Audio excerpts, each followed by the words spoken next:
Good morning.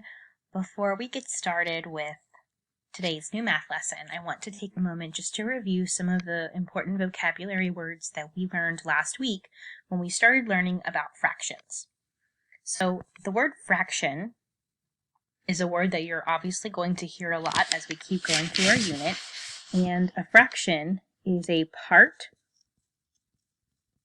of a whole. So we practiced partitioning shapes and creating fractional pieces of those shapes. Okay. A numerator and a denominator are the important words that we use to describe the number that goes on top in a fraction and the number that goes on the bottom. So if you remember, the denominator is the number that goes on the bottom because it's the number of total pieces you have in your fraction. Okay? And then the numerator is how many pieces that you're counting.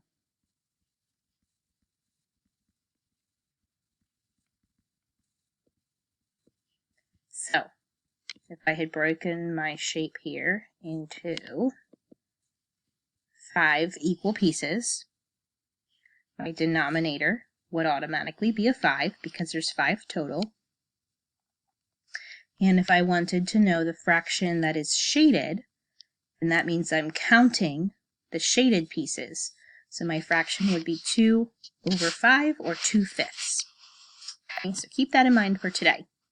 So today, instead of reviewing some more of taking a whole shape and breaking it into equal pieces, we're going to be looking at sets of objects. And I introduced this a little bit to you last week, but you're going to see just by looking at the pictures on the screen right now, you'll see that there are groups of objects, not just one shape, but groups of them. Okay, so let's look at this first one right here. I've given you 3 circles, and I'm asking you to show 2/3 happy faces. Well, that means there's 3 circles, and I want 2 of them to be happy faces.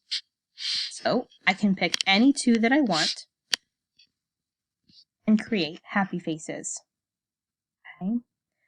So I've turned 3 circles into 2 of them being happy. Well, let's look at number 2. This one is asking what fraction is not shaded.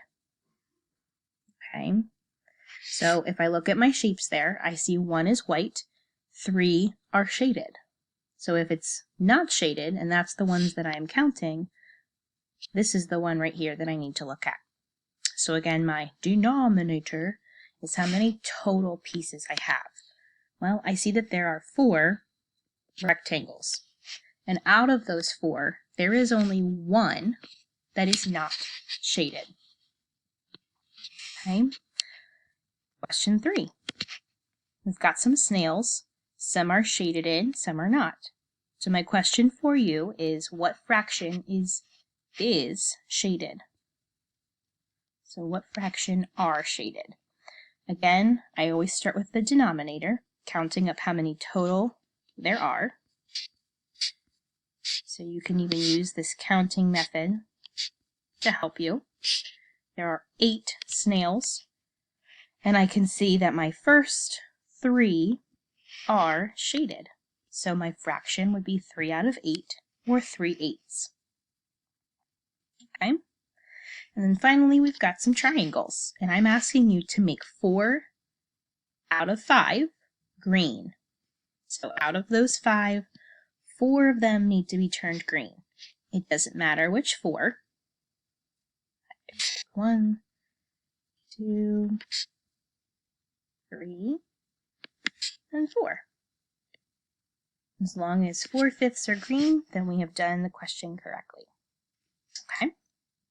So now, what I'd like you to do is grab a whiteboard or piece of paper and see if you can follow along with me to answer these questions. So the first one we're going to look at here is the one with the little chicks. I'm asking you what fraction are shaded.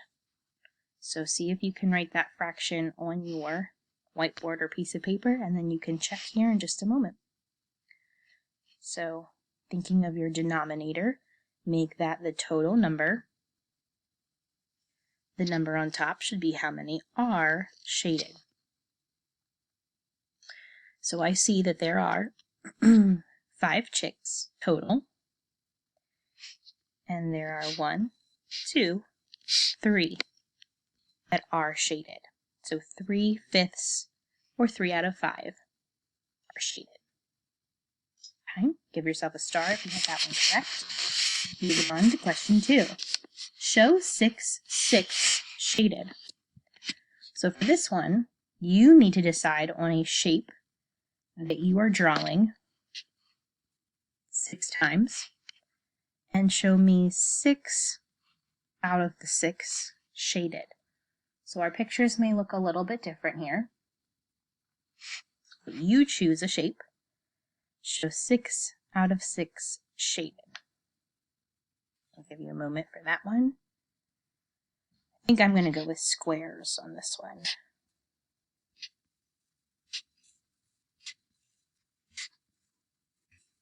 So hopefully you have 6 of your shapes. Remember, we're doing fractions of a set, so you should have a set of objects, not just one shape broken into pieces. So whatever shape you picked, you should have 6 of them there in a row. And if I want to show 6 shaded, then I'm going to color in every single one of them. And hopefully you've done the same. Okay. Final question, what fraction are not shaded? You'll see it becomes really important to make sure you read those directions, because just by looking at that, you might just want to say the fraction that is shaded, but sometimes you're asked the fraction that is not shaded. So, start by counting up your total. I see that there are 7 total circles, and we're looking at how many are not shaded. Your answer there should be 4/7. Okay. So again, remember, Brainiacs and Scholars, we are practicing today creating fractions of a set. So you are going to see in your independent practice right after this video that you will have some different questions where you are going to need to drag over the shapes, making sure you're using the correct ones, whether it's the shaded shape or the non-shaded shape. So please make sure you are completing that. You are then welcome to work on ExactPath or even practicing your 6 facts. Okay, your times 6. All right, good luck guys, keep working hard.